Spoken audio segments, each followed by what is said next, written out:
नई वीडियोस देखने के लिए मेरे चैनल को सब्सक्राइब करें और साथ ही बेल आइकन के बटन को प्रेस करें।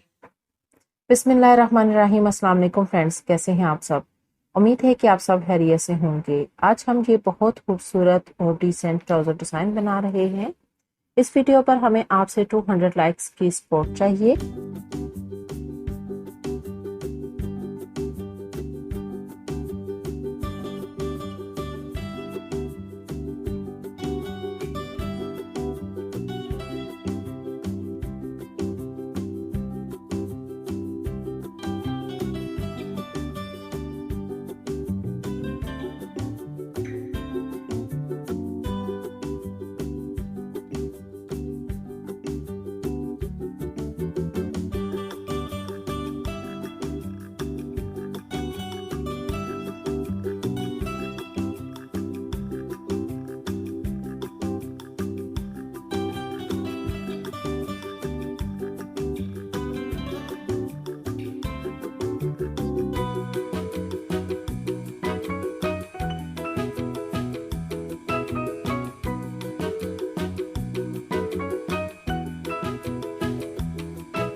खूबसूरत और स्टाइलिश ट्राउजर डिजाइन रेडी कर लिया है। अगर आपको हमारे इस ट्राउजर डिजाइन की वीडियो पसंद आई हो तो अभी इसी वक्त हमारी वीडियो को लाइक करें और अपने दोस्तों के साथ शेयर करें। और आप हमारे चैनल पर न्यू हैं तो हमारे चैनल को सब्सक्राइब कर लें और बेल आइकन को प्रेस कर लें ताकि हर न्यू वीडियो आपको टाइम पर मिलती रहे।